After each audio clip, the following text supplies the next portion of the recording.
SL125. Doing a little filming today. We're supposed to get a big storm in, so we're kind of hunkered down in the garage today. And I reused the toilet bowl cleaner and water mixture that I did with the gas tank. And just wanted to soak some of this stuff out because I did not have the carburetor cleaner. So what I'm gonna do, let's just see how we did. Just got a little piece of wire here. I'm gonna have to flush this stuff out with water. So here's our float, nice and clean on our seat. Here's our jets, and here's our other jet.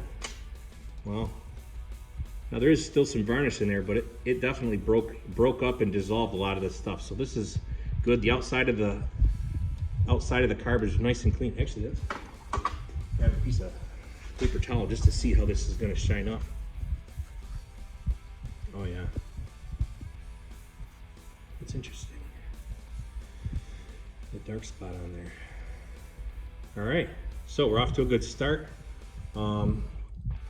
I do not want to lose any of these little pieces. I'm going to set them in this tray here. We got our float.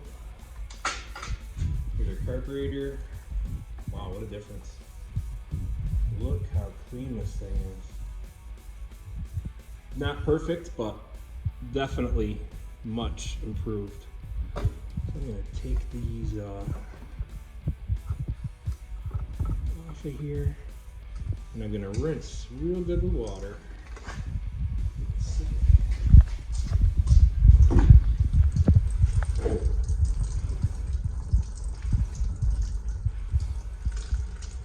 Looking good.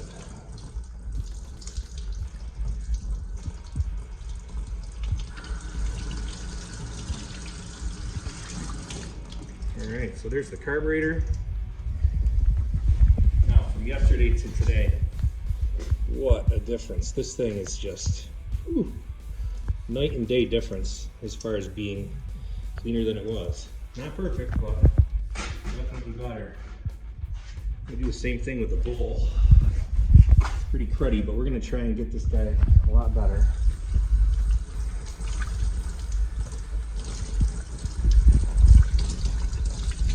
Woo! Careful. I got an old toothbrush here. I'm just scrubbing the inside just to get some of the junk out of there. All right, let's see. So, considerably better. Much, much better on the inside here. Try and get it in the light. Boy, it's hard to capture. Okay, now I'm gonna rinse the jets and the seat. Everything kind of has like a little bit of film on it. Again, I gotta be careful. I don't drop or lose any of these. That would suck. Okay. Now, we got all our components there. And I think what I'm gonna do is we did pick up some carb cleaner. So we're gonna wanna spray all this stuff down. One, I just used water and I don't want this to corrode. But we also wanna clean this stuff a little bit better than it already is. So what I'm going to do is I'm going to set the bowl right there. I'm going to fill up the lower third of the bowl carburetor cleaner. As you can see, it's already starting to clean, so that's good. I'm spraying down the passages of this carburetor. Getting the last little bits of junk out of there. What a difference it makes. I'm actually going to set this over here.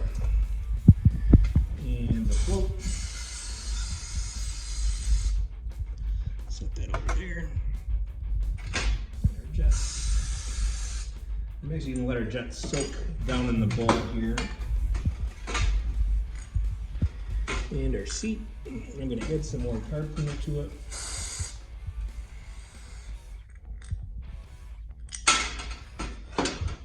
Already getting considerably cleaner. Awesome. That's what we want. We want a nice clean carburetor. Beautiful. All right, now that can soak. The interesting thing is too is that carb cleaner dissipates quickly. So if you're going to let something soak overnight, you want to find a nice metal or glass container.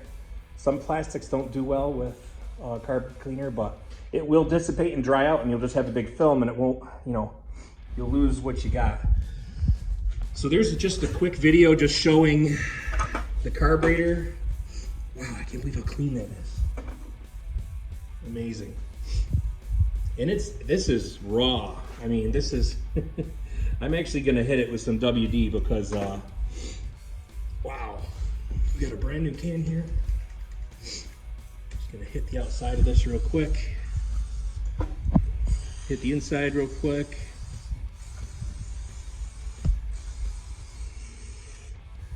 And the rest will just drip out, dry out. That'll be just fine. Hit some of these components there. All right, so very good. So our carburetor's coming along. We got to make some gaskets. These intake gaskets. I think what I'll do is I'll do a time lapse on these guys and show you an easy way to make them yourself at home. Now it's going to save us $12 plus shipping plus time. It's really not, you're not going to make any money making your own gaskets, but in a pinch, if you've never done it before, I can show you some easy ways. Like I said, I already have some in my inventory, so I can make them up pretty easily, and they're not too bad. I don't have a punch set. That is something I would like to buy to make some gaskets someday. But there's some little tricks you can do. With a razor blade, it's not too bad. So that we need to do. And what else do we got here? So I do want to get handlebars up on there and start mocking up the throttle. That would be good, and get a new throttle cable on here. So why don't we go and do that? We're gonna grab the new throttle cable. Throttle cable. This was relatively inexpensive. This throttle cable. In hindsight, I wish I would have paid a little bit more money, did a little more searching online to get the silver or gray cables that match the look of a factory bike. Not the end of the world, but it kind of would have been cooler if I did that. So, I do see that this new cable doesn't have this bend in it. Now that might not be a problem for our throttle. I'm just looking at the length here. So this cable's about 1.5 inches shorter. Huh. So, hopefully it's not going to be a problem for us. Right. That is interesting. Okay, well, I guess we'll cross that bridge when we get to it. What I am going to do though, a little trick here is I'm going to take a little WD. I'm just going to give a couple squirts in the new cable. At some point we're going to be riding this bike on the road. It's going to be riding in the rain, in the mud, in the snow. They do sell some pretty neat kits that have like a little funnel, and basically you can fill up this little funnel and you can hang your line overnight and the oil will go all the way down. So I'm basically just putting a little bit of lube in the cable itself, in the jacket here. This can help extend the life, especially if the bike gets flat. Okay. And I'm just gonna move it up and down a couple times. Okay, good enough. So I'm gonna fish this guy down through in the same location as the old one, which there seems to be lots of room, so. All right, we're just gonna hang it down here now. It doesn't want to stay, does it? Okay. We'll do this. Now, so this is the piece, the slide that goes in the carburetor. And what I'm gonna do is loosen this. Little loop here. Okay. So to remove your throttle cable is pretty simple. You gotta pull it, you gotta pull the spring back with your hand, grab onto the cable and push forward. And what you're doing is you're taking the cable itself, see this in the light, taking the end of the cable out like that. Real easy. Okay, now you gotta be careful you don't get yourself with the spring. Okay, now I'm gonna slide this whole thing down. I got my new cable here. I'm gonna slide it in. Just reversing our steps here, guys. Now it's gonna go through the center of the spring. And the tricky part,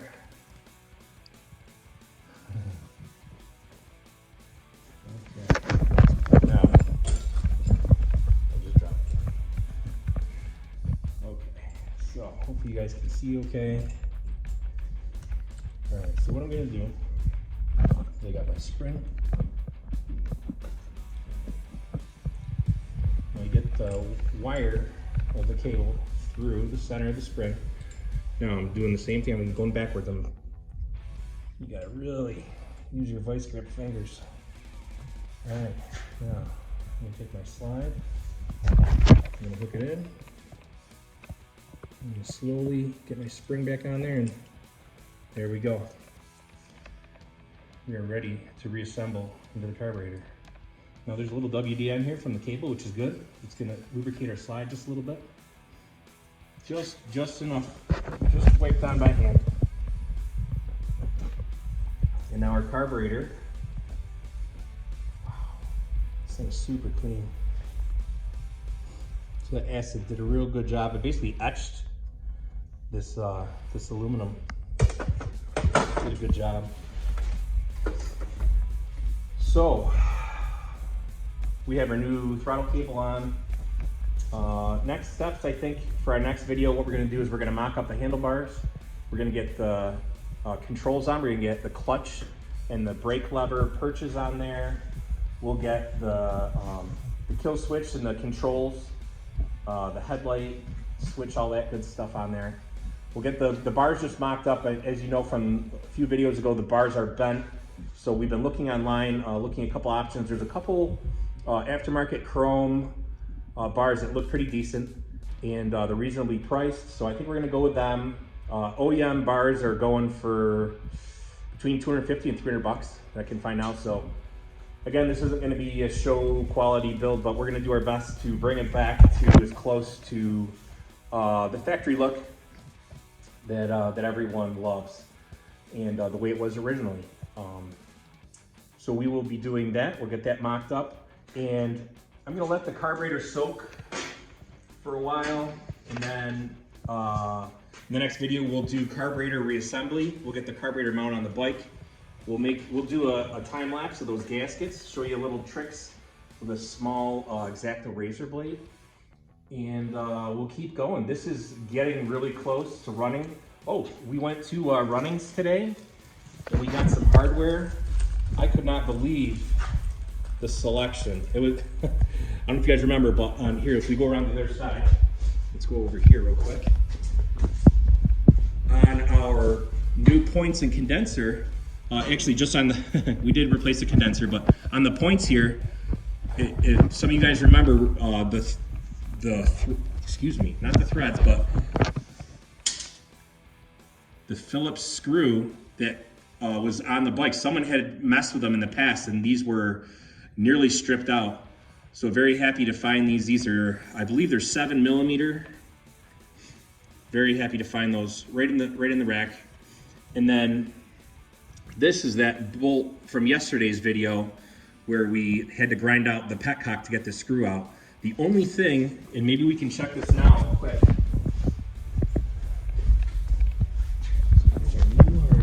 Bag here. Oh, in the petcock. Let's see how we can show this. The new one. Let's see if that's a 10. Nope. 11. Nope. That's because that wasn't a 10. Okay. All right, this should be a 10. All right, I'm gonna take the bottom off of our new petcock here. What I'm looking at is the new screw. The head of the screw is a monster, so we may have to go over to the grinder and hand grind the outside diameter of this screw to make it fit down in here. Now we're gonna find out together. Here's the guts of our brand new one. Let's see in the light. Can you get in there, Owen? Now I'm gonna drop the screw in there.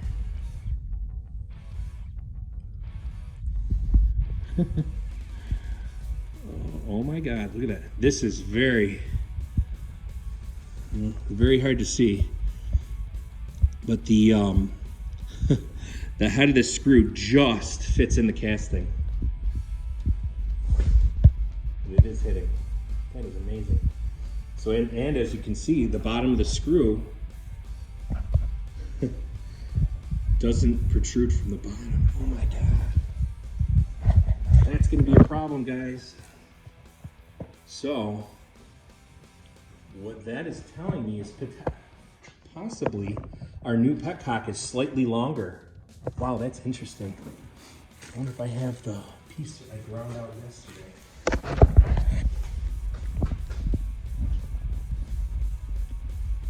No way. Can you guys see that? The new petcock is about, I'm gonna say about a 1/4 inch, 200 or 300 thousandths for sure, longer than the original one. Okay, so this screw's short. Okay, looks like we're gonna make a trip and we'll get another one. We're gonna get another screw and we're gonna make sure that screw's about 300 thou longer. And then we'll be able to screw that onto our tank. Nice. Wow. Yeah, it sucks. I wish I would have noticed that earlier because they do have longer hardware, so. Okay, well, we got a few things to do and we're excited. We're so close to kicking this thing over. It's got nice bright blue spark. Very happy with that ignition system now. You know, we went through the steps. So it's getting there quickly and we're excited about that. Again, thanks guys for watching. Please continue to like, share, subscribe. We're a ways away from our goal to our first 1,000 subscribers, but I know we'll get there in due time as the channel grows and as we start making more progress. We do have a couple more builds on deck that are coming up.